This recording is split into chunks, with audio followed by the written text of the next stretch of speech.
ஓம் முருகா போற்றி போற்றி. என் அன்பு குழந்தையே, இன்று செவ்வாய், என் பிள்ளைக்கான நாள். இன்று என் பிள்ளைக்கு நல்ல நல்ல செய்திகளை தரப்போகிறேன். உன்னை தேடி வரச் செய்யப் போகிறேன். என்னை நம்பும் என் பிள்ளைகளுக்கு செய்யாமல் வேறு யாருக்கு செய்வேன்? கண்களிலிருந்து கண்ணீர் வரக்கூடாது என் பிள்ளைகளுக்கு. பொறுமையாக இரு, நிதானமாக இரு, நம்பிக்கையோடு இரு. உன் முருகன் உனக்கானதை செய்வேன், உன் முருகன் உனக்கானதை தருவேன் நிச்சயமாக. இன்னும் எதுவுமே நடக்கவில்லை முருகா, எப்போதுதான் நீங்கள் சொன்னபடி என் வாழ்க்கையில் நல்லது நடக்கும்? இப்படிப்பட்ட கேள்விதான் உன் மனதில் அடுக்கிக் கொண்டே போகிறது.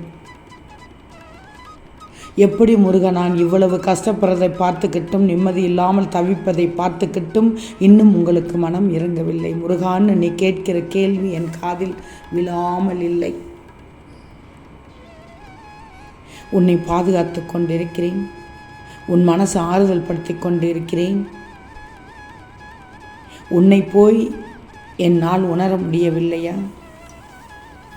உன்னுடைய கால நேரமும் உன் மனசில் அவ்வப்போது வருகிற எதிர்மறை எண்ணம், தேவையில்லாத எண்ணம் தான் நான் உனக்காக செய்கிற எந்த விஷயமே உன்னை உணர விட மாட்டேங்குதுன்னு நல்லா தெரிஞ்சுக்கோ. அதனால்தான் நான் உனக்கு எதுவுமே செய்யலைன்னு நீ நினைக்கிறாய்.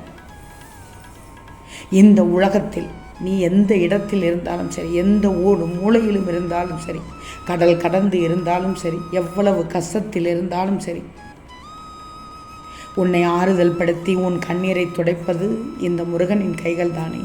நீ மனசு உடைஞ்சு போய் அழுதுகிட்டு ஆறுதல் தேடி தோல் சாய்கிறாயே, அங்கே நான் இருக்கேன் தங்கமே, அங்கே தான் நான் இருக்கேன். இப்படி மனசு தேர்த்திக்கிடணும். என் முருகன் இருக்கிறார். யார் மீதாவது தோளில் சாயும் போது என் முருகன் தான் என்று தோல் சாஞ்சிக்கோ, உன் மனசு நிம்மதி கிடைக்கும். நல்ல பதிலையும் அப்போது சொல்வேன். ஒரு சில தீவிரத்தினால்தான் உனக்கு பல கெடுதல்கள், துக்கங்கள், இருள் சூழ்ந்த நாட்களாக வந்து சேர்ந்தது. ஒட்டு மொத்தமாக இனி அப்படியெல்லாம் இந்த முருகன் இருக்க விட மாட்டேன், நடக்கவே விட மாட்டேன். உனக்கு வெளிச்சமாக இருந்து உன் வாழ்க்கை முழுவதையும் நான் நிம்மதிப்படுத்துவேன். கஷ்டங்கள் நிவர்த்தி வரப்போவதற்கான அடையாளமாகத்தான் இப்போது உன் வாழ்க்கையில் பெரும் துன்பத்தை, அனுபவிக்க முடியாத துன்பத்தை அனுபவித்து கொண்டிருக்கிறாய். ஆனால் தெரிஞ்சுக்கோ, உன் முருகன் சொல்வது உண்மை. நல்லது நடக்கிறதுக்கு முன்னாடி அளவு கடந்த கஷ்டம் வரத்தான் செய்யும். இப்போது புரிகிறதா? உனக்கான நல்லது நடக்கிறதுக்காகவே இவ்வளவு கஷ்டமும் உன்னை ஆட்கொண்டு உன்னை ஆட்டி படைக்குது. பிரச்சனைகள், சிக்கல்கள் எல்லாமே முடிஞ்சு உன் வாழ்க்கையில் மகிழ்ச்சி பொங்கி வரப்போகிறது. கவலைப்படாமல் இரு. உனக்கான விஷயத்தை, உன் வாழ்க்கையில் அவசியமான விஷயத்தை நிச்சயமாக நான் கொண்டு வந்து சேர்க்கப் போகிறேன். இனி உன்னிடத்தில் சந்தோஷம் மட்டும்தான் இருக்கும், உன்னிடத்தில் வெற்றி மட்டும்தான் இருக்கும். கவலையே படாதே. இந்த முருகனிடம் என்ன எதிர்பார்த்தாயோ அதை தரப்போகிறேன். சோர்ந்து போகக்கூடாது. ஒவ்வொரு நாளையும் முள்ளில் மேல் நடந்து செல்வது போல் கடந்து சென்று கொண்டே இருக்கிற. ஒவ்வொரு நாளும் கடந்து செல்வது சாதாரண விஷயம் அல்லதான். ஆனால் அதை சமாளித்து கடக்கத்தானே செய்யணும் தங்கமே. எனது சோதனைகள் எல்லாம் அழிப்பதற்காக அல்ல, நடைமுறை வாழ்க்கையை நீ நன்றாக உணர்வதற்காகத்தான். இதை உணர்ந்து கொண்டால், எப்போதுமே உன் மனதில் இருந்தால், பிற்காலத்தில் இத்தகைய நிலையை நீ சந்திக்க நேர்ந்தால் நீ எச்சரிக்கையாக இருப்பாய்தானே. அதற்காகத்தான் நான் முன்னதாக செய்கிறேன். எப்போதும் எதிலும் கவனமாக இருக்கணும், காரியத்தில் கண்ணாக இருக்கணும். கண்ணும் கருத்துமாக செயல்பட்டால் உன் முருகன், நான் உன்னை கண்ணும் கருத்துமாக பார்த்து கொள்வேன். உன்னை கைப்பிடித்து தூக்கிவிட இந்த முருகன் இருக்கிறேன்.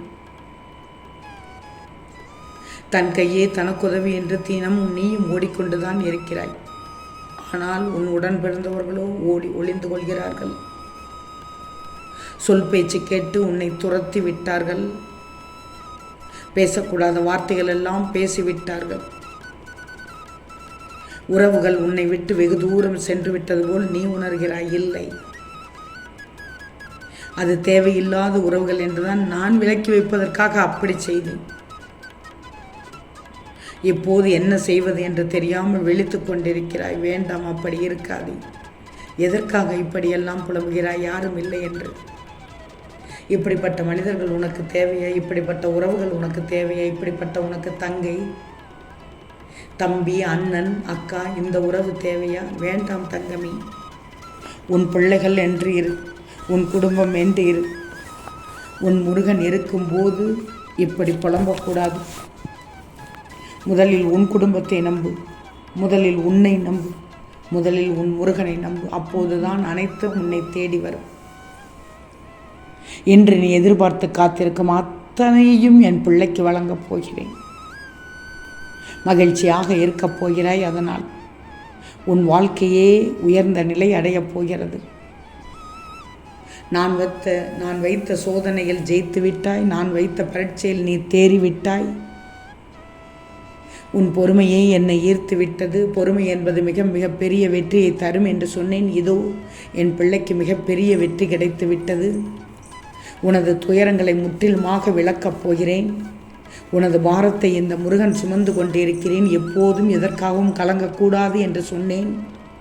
சோதனை காலத்தையும் தாண்டி வந்து விட்டாய். நான் சொன்னதால் நம்பிக்கை தானே வாழ்க்கை என்று சொன்னேன். நம்பிக்கையோடு இருந்தாய். உன் முருகன் உனக்கு இருக்கிறேன் என்று சொன்னேன். இருந்து காண்பித்தாய். என் முருகன் இருக்க பயமேன் என்று நீயும் தளராது இருந்தாய். எவ்வளவு வலியை தாங்கினாய் என்று எனக்கு தெரியும். எதையெல்லாம் இழந்தாய் என்றும் எனக்கு தெரியும். ஆனாலும் தன்னம்பிக்கையை மட்டும் எக்காரணம் கொண்டும் இழக்காதே என்று சொன்னேன். என் பிள்ளை இழக்கவில்லை. அங்கு நிற்கிறாய் என் பிள்ளை. என் பேச்சை தட்டாத பிள்ளை. என் பேச்சை முழுவதுமாக கேட்கும் என் பிள்ளைக்கு அனைத்தையும் நான் செய்து காண்பிப்பேன், செய்தே தீருவேன். உனக்கான அதிசயம் நடக்கும், அற்புதமும் நடக்கும். நீயே எதிர்பார்க்காத அளவுக்கு உன்னை வாழ்க்கையில் உயர்த்தப் போகிறேன். என் முருகன் இருக்கிறார் என்று நீ மற்றவர்களிடம் பகிர்ந்து சொல்லப் போகிறாய். முருகனை நம்புங்கள். முருகன் உங்களுக்கு எது தேவையோ அதை தக்க நேரத்தில் செய்து கொடுப்பார் என்று நீ மற்றவர்களுக்கு எடுத்துரைக்கப் போகிறாய். அந்த அளவுக்கு உன் வாழ்க்கையில் அனைத்தும் உனக்கானதாக நடத்த வைக்கப் போகிறேன். கவலையே படாது. என்று உனக்கான நாள் நல்ல நாள். நீ நினைத்தது நடக்கும், நீ கேட்டது கிடைக்கும், நீ விரும்பியது கிடைக்கும், நீ நினைத்தது அத்தனையும் நிறைவேறும். உன்னிடத்தில் நல்ல செய்தி கொண்டு வரச் செய்வேன். ஓம் முருகா போற்றி போற்றி.